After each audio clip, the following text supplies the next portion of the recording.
Ito ang Presidential Broadcast Service. Radyo Pilipinas. Radyo Publiko ng Bagong Pilipinas para sa Bagong Pilipino. Naghahatid ng mahahalagang balita at impormasyon na guugnay ng pamahalaan sa sambayanan. Tulay sa himpapawi ng serbisyo publiko. Radyo Pilipinas. Radyo Publiko. Ang boses ng Pangulo. Sa Iloilo, Radyo Pilipinas. 585 AM. Ang oras sa Radyo Pilipinas, alas 8:02 sa aga.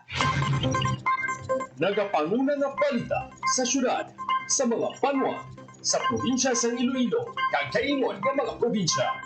Mga pananawon sa likod sa mga balita. Inyong mabatian sa Radyo Pilipinas Iloilo News. Mga balita na magasugata sa inyong nga aga.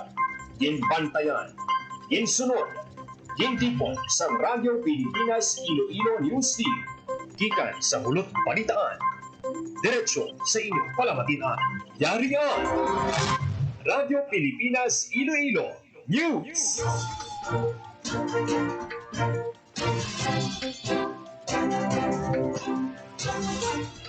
Mayong aga Pilipinas, mayong aga Western Visayas. Adlaw sang Sabado, July 12, 2025. Ako ang inyo tagbalita kada Sabado, Hope Torrechante, kagning Radyo Pilipinas Iloilo News.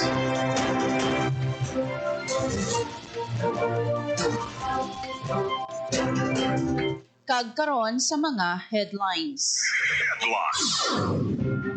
AgriSenso Plus first program sang Land Bank of the Philippines ginlunsar sa Banwasang, Putotan.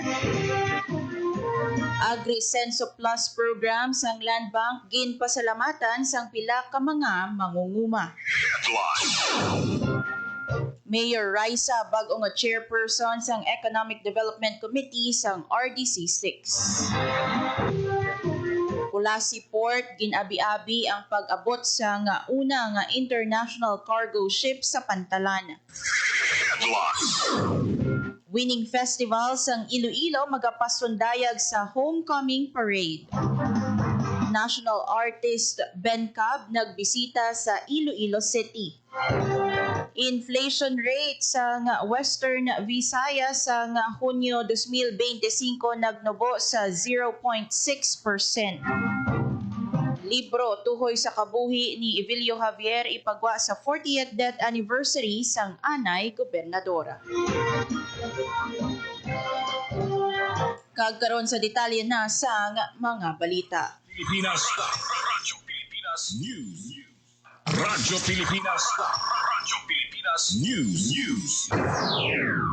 AgriSenso Plus first program sang Land Bank of the Philippines ginlunsar sa Banwasang, Putotan. Ang detalye sa report ni Janelle Baclay. Radyo Pilipinas. Radyo Pilipinas. Report. Ginlunsar sa Land Bank of the Philippines ang AgriSenso Plus first sa Banwasang, Putotan. Tinutuyo sa programa nga matagad sa accessible financing ng mga mangungumag mangingisda bilang suporta sa ila palangabuyan bilang sektor nga may dako nga kontribusyon sa handom nga food security sang pungsod. Yara sa ginabanta 1,800 ka mga farmers kag agrarian reform beneficiaries sa nagtambong sa giniwat nga launching nga giniwat sa Putotan Municipal Coliseum. Paagi sa AgriSenso program sa Land Bank of the Philippines President Lynette Ortiz may mag-avail sang loan ng mga mangunguma santo sa ila kinahanglanon kag sahi sang produkto. Magluwas sa mga mangunguma sang palay kwalipikado man ang mga nagatanom sang high value crops, mga fisher folks kag bisan pa mga MSMEs. As of May 2025, yara na sa 1.1 billion pesos ang na-release nga pondo sang Land Bank of the Philippines sa ginabanta masobra 5,000 ka borrowers sa Luzon kag Mindanao kag ikaanom ang probinsya sang Iloilo sa mga lugar nga nalabot na sang programa. Para sa Bagong Pilipinas, Janelle Baclay, Radyo Pilipinas, Radyo Publiko. Radyo Pilipinas. Radyo Pilipinas News. Sa kaangot nga balita, AgriSenso Plus program sang Land Bank of the Philippines ginpasalamatan sang pila ka mga mangunguma. Nagabalik si Janelle Baclay para sa report. Radyo Pilipinas. Radyo Pilipinas. Report. Dako nga bulig sa mga mangunguma ginatanyag nga AgriSenso Plus lending program sang Land Bank of the Philippines. Para sa mga mangunguma nga sanday barangay Kagawad Rose Dimzon kag Florida Dueñas sa barangay Pulao Dumangas, Suno sa ila subong nga madamo sang galastuhanan sabat sa ila kinahanglan ang lending program sang Land Bank. Sa interview sa ila sang Radyo Pilipinas Iloilo, ginpahayag sa mga mga mamag-an ang ginatanyag na payment scheme kag interest sang Land Bank. Ganin bilang first recipient sang lending program sa Iloilo, ila gid ini ginapasalamatan. Suno kay Department of Agriculture Undersecretary Attorney Asis Perez, kabuyilog man sang Land Bank kag iban pang ahensya sang gobyerno kasubong sang PCIC, BAR kag iban pa, kag hindi lang lending assistance ang ilang matanyag kundi trainings, orientation, financial education kag madamo para sa kayuhan sa mga mangunguma kag fisher folks. Para sa Bagong Pilipinas, Junel Baclay, Radyo Pilipinas, Radyo Publiko. Radyo Pilipinas. Radyo Pilipinas News. Si Iloilo City Mayor Raisa Treñas ang napilian nga chairperson sang Economic Development Committee sang Regional Development Council Region 6. Suno sa alkalde, ginakalipay niya nga mapilian sa katungdanan kag ginalantaw ini bilang mas dako nga oportunidad agud nga makabulig sa pagpasanyog sa ekonomiya sang Western Visayas. Nagpasalig si Treñas nga dalo ng prinsipyo sang pagbinuligay kag maayo nga pagserbisyo sa bag-o nga papel sa RDC6 agud nga makabulig sa tanan padulong sa pag-uswag sang bugos nga rehiyon. Nagpasalamat man siya sa mga miyembro nga nagsuporta sa iya. Radyo Pilipinas. Radyo Pilipinas News. Sa piyak nga bayin, ginbaton sang Kulasi Port sa Capiz ang una nga international cargo ship nga nagdungka sa Pantalan. Suno kay Mayor Ronnie Dadivas, alkalde sang Rojas City, ginainganyo niya ang mga international ship nga magdungka sa Kulasi Port agud magbukas sang economic activity sa lugar. Ginpahayag sang alkalde, strategic ang lokasyon sang Rojas City, malapit sa Northern Iloilo, Aklan, Masbate, kag Romblon. Nagapati si Dadivas nga ang pagsulod sang international cargo carriers magabukas man sang trabaho, negosyo kag economic development sa Capiz. Umpisa pa lang ini, nagalaom kita nga madamo pa ang masunod, pahayag sang alkalde. Dugang pa sini may posibilidad man nga maka-export ang Rojas City sa iban nga pungsod. Radyo Pilipinas. Radyo Pilipinas News. Sa piyak nga bayin, SSS naghiwat sang 30 ka race operation sa bilog nga isla sang Panay. Halos 3.7 million pesos nga delinquency collection ang ila nga nakolekta. Para sa detalye, yari ang report. Radyo Pilipinas. Radyo Pilipinas Report. Naglabot sa 30 ka raise o run after contribution evaders operations ang ginhiwat sang Social Security System sa bilog nga isla sang Panay halin Enero tubtob Mayo sini nga tuig 2025. Sandig sa datos sang SSS, 3,663,422 pesos ang balor sang nakolekta halin sa mga employer nga wala nagabayad sang husto nga kontribusyon sang ilang mga empleyado. Sa nasambit nga period ginpahayag sang SSS ngiyara sa 181 employer ang personal nga ginbisita sang opisina para ma-remind sang ila obligasyon sa idalom sang Social Security Law. Tinutuyo sang race operations nga pabaskugon ng kampanya kontra mga delinquent employers ang mga hindi rehistrado sa SSS o kung mga wala nagarimit sang kontribusyon sang ila mga empleyado. Para sa Bagong Pilipinas, Hope Torichante, Radyo Pilipinas, Radyo Publiko. Radyo Pilipinas. Radyo Pilipinas News.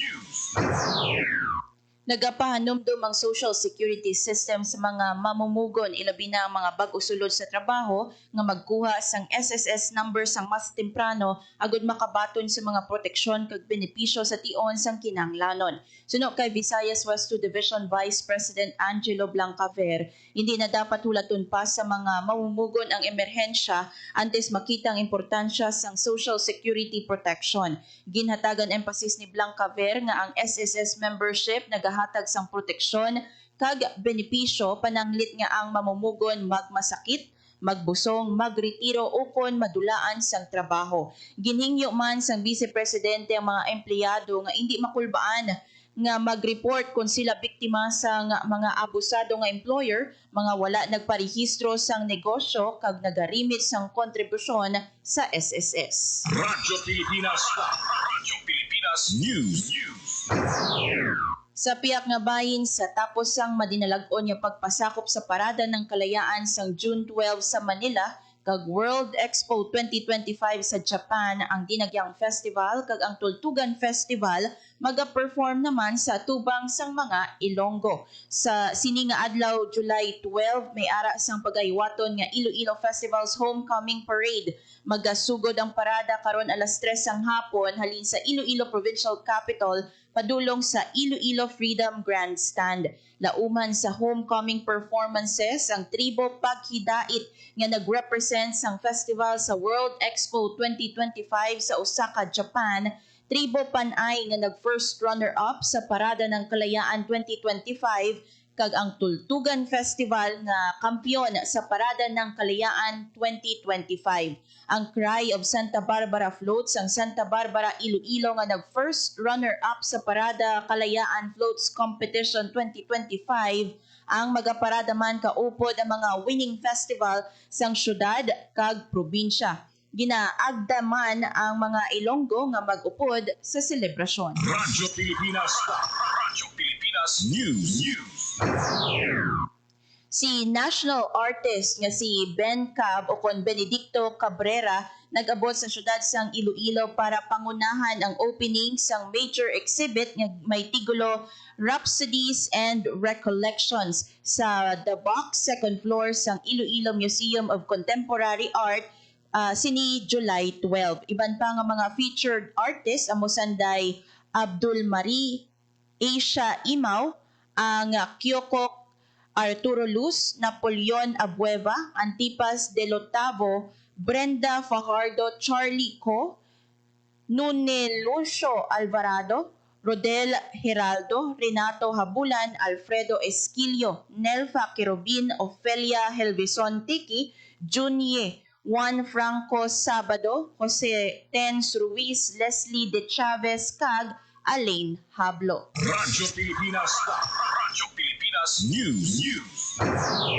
Ginpasalamatan sang Mega World Corporation ng Iloilo City Government sa pagpamuno ni Mayor Raisa Trenya sa pag-declare sang ila ginapanag-iyahan nga Iloilo Business Park Township bilang Center of Arts and Culture sa syudad sang Iloilo. Gindugang man sini nga bisan ang tiyempo ni Anay Mayor Jerry Trenyas nagapanguna ang IBP sa pagpatuman sa mga programa sa pagtukod sa mga infrastructure kag paghatag sang lugar para sa mga kayuwatan sang Iloilo City Government nga gina-highlight bilang artistic expression and collaboration of different artists. Ini nga mga katihiwatan may dako nga impluwensya sa pagpasanyog sang lokal nga kultura, arts kag heritage scene sa syudad. Ginsite man sini ang ila duha ka museum, ang Iloilo Museum of Contemporary Art o kon ILOMOCA kag ang Brandy Museum nga nangindako nga bulig agot matutok ang atensyon sa syudad sang Iloilo bilang art community kundi pati mga local kag foreign tourists nga nagabisita sa syudad. Ginpabugal man ni Gutierrez Alfonso ang ila mga hotels nga naga-showcase ang food culture kag culinary heritage sang Iloilo paagi sa pag-reinvent sang pila ka mga sikat nga mga pagkaon nga mga Ilonggo nga nagapabakod sang titulo sang syudad bilang UNESCO Creative City of Gastronomy. Radyo Pilipinas. Radyo Pilipinas News. Sa piyak nga bahin, nagnubo sa 0.6% ang headline inflation rate sang Western Visayas sang June 2025. Ini kung ikumpara sa 1.5% nga nabalhag sang Mayo 2025 kag sa 4.8% sang June 2024. Sunod sa Philippine Statistics Authority, Western Visayas ang pagnubo sang headline inflation resulta sang mas mahinay nga tuigan nga pagsaka sa index sang housing, water, electricity, gas and other fuels kag sa food and non-food alcoholic beverages. Nakitaan man sa mas nubo nga inflation ang clothing kag footwear, furnishings, household equipment and routine, household maintenance, health kag personal care and miscellaneous goods and services. Mas mataas naman nga inflation rate ang nakitaan sa alcoholic beverages and tobacco, transport, recreation, sports and culture, education, kag restaurants and accommodation services. Samtang wala sang nangin pagbago sa inflation rate sang Information and Communication kag Financial Services. Dugang pa sang PSA ang regional average inflation halin Enero tubtob Hunyo subong nga tuig 2025 yara sa 2.3%. Radyo Pilipinas. Radyo Pilipinas News. Ang oras sa Radyo Pilipinas sa alas 8:16 sa aga. Radyo Pilipinas. Radyo Publiko. Radyo Pilipinas. Sa aton nga pagbalik dugang nga impormasyon kag balita bantayan sa Radyo Pilipinas Iloilo News. Katotohanan sa bawat impormasyong makakalap. Yan ang layo ng Media and Information Literacy Project ng pamahalaan sa pangunguna ni Pangulong Ferdinand R. Marcos Jr. at Presidential Communications Office. What we are fighting for is the truth. Because the very first casualty of all of these sometimes sinister, sometimes just mistaken, misguided activities, the first victim, the first casualty is the truth. Positibo naman ang pamahalaan na sa pamamagitan ng kampanyang ito ay magiging mas mapanuri at mabusisi sa pagkilatis ng impormasyon ang bawat Pilipino. We will help them, but people have to learn to be able to discern for themselves what is real and what is not, what is propaganda, what is fact, what is data, and what is speculation. Tiyakin ang katotohanan. Fake news ay labanan. Isang mensahe mula sa Presidential Communications Office at Radyo Pilipinas. Time to celebrate kulturang Pinoy. Tradisyon, musika, sining, literatura, at iba pa. Anything and everything fun and Filipino. Ito ang Pinoy Kultura. Ikaw ba ay naharana na? Tuwawin ko sana. Sabi nila, ang harana ay isang matandang tradisyon ng panliligaw sa Pilipinas na unti-unti nang nakakalimutan. The harana or the serenade first gained popularity in the early part of the Spanish period. Ang manliligaw o nanunuyo ang siyang kumakanta at pag sinuwerte, sila ay papapasukin sa bahay. Pag binalas, water gets thrown at them or sometimes even worse things. There's a website that actually books haranas for you to experience this widely known tradition. Sa iyong palagay, Puso pa ba ang harana? Yan ang Pinoy Kultura because our culture is cool.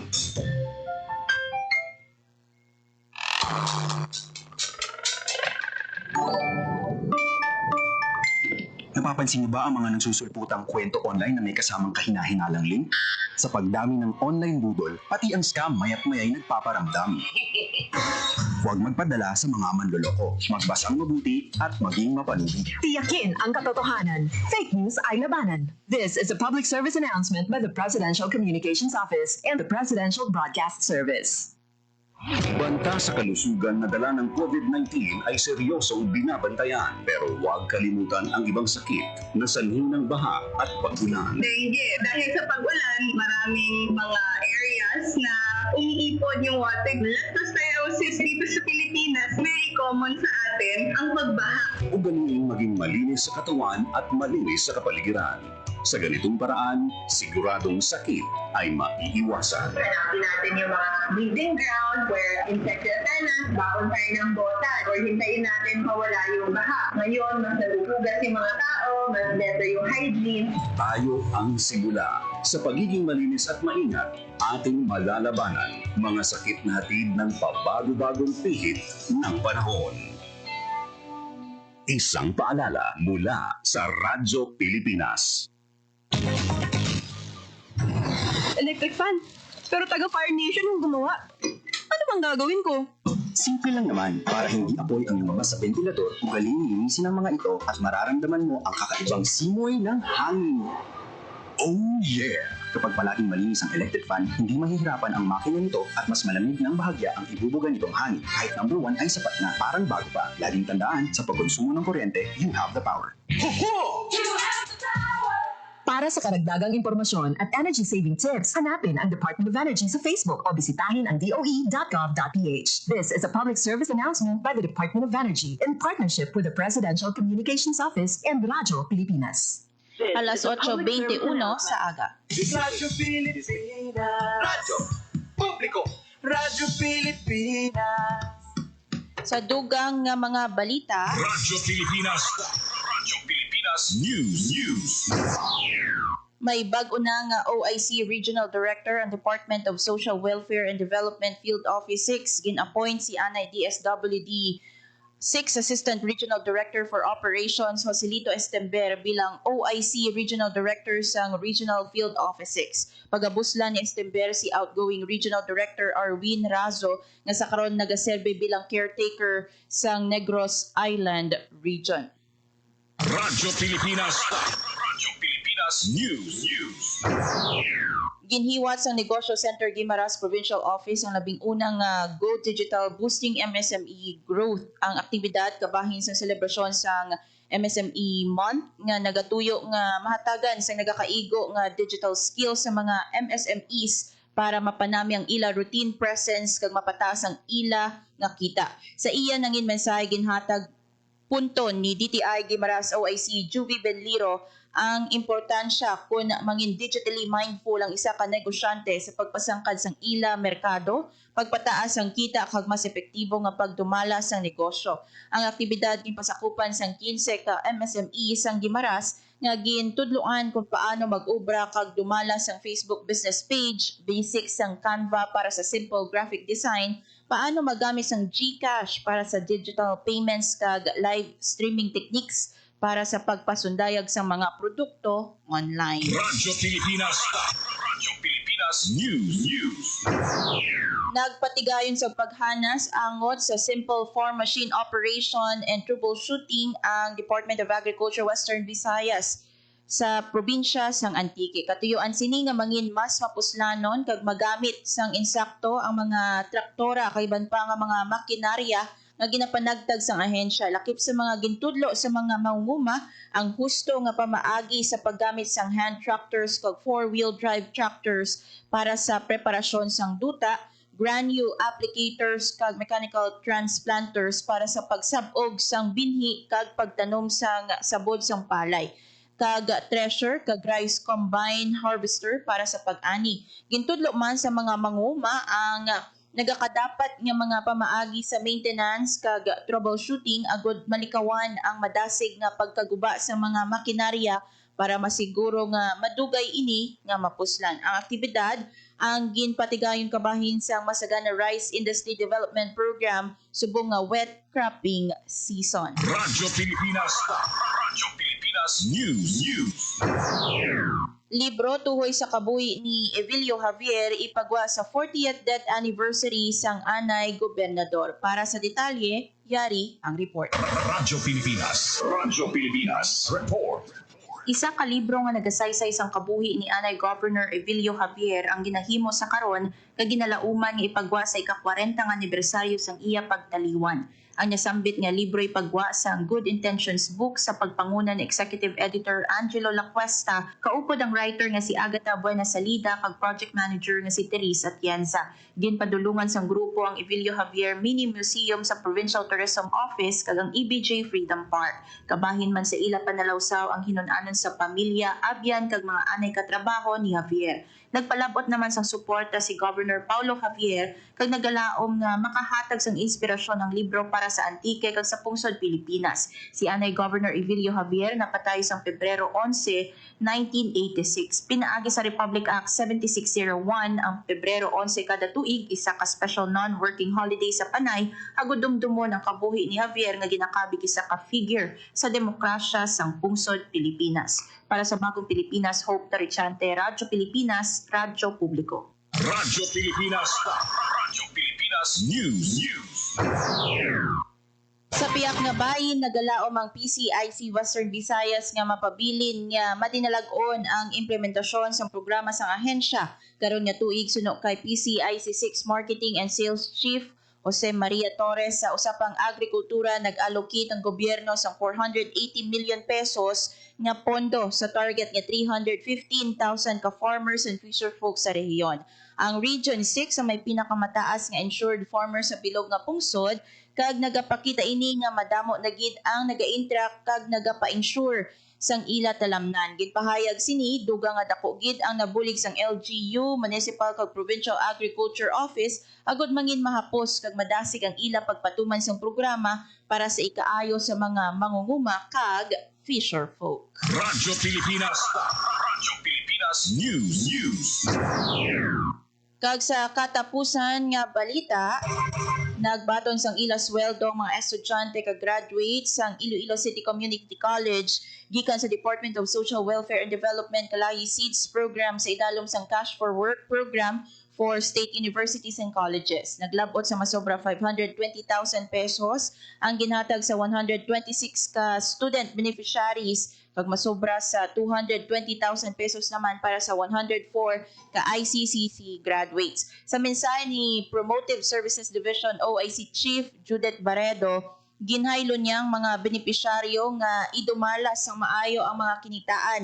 Isa sa mga benepisyaryo sa programa si Hans Benedict Makalipay. Pahayag ni Makalipay nga ang temporaryo nga trabaho wala lang nakabulig sa iya nga makatipon sang kwarta agud masuportahan ang iya mga kinanglanon kag sang iya pamilya, kundi dako man ang nabulig sa iya personal nga pag-uswag. Ang CFW SUC program nagatuyo nga maghatag sa mga estudyante kag mga nakatapos na sang mga oportunidad nga makahatag sang kita samtang nagatanyag sang practical nga eksperyensya sa trabaho. Ang inisyatibo gindisenyo para i-develop ang skills, work ethic kag professionalism sang mga benepisyaryo. Radyo Pilipinas. Radyo Pilipinas News. Ang oras sa Radyo Pilipinas alas 8:27 sa aga. Radyo Pilipinas. Radyo Publiko. Radyo Pilipinas. Kagamayad tong mga balita nga natipon sang Radyo Pilipinas Iloilo News Team. Radyo Pilipinas. Radyo Pilipinas. Magpabilin nga nakafollow sa Radyo Pilipinas Iloilo para updated sa mga hitabo sa Western Visayas.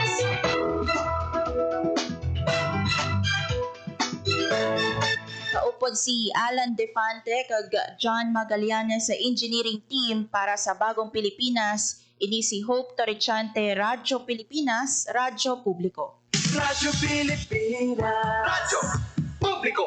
Radyo Pilipinas.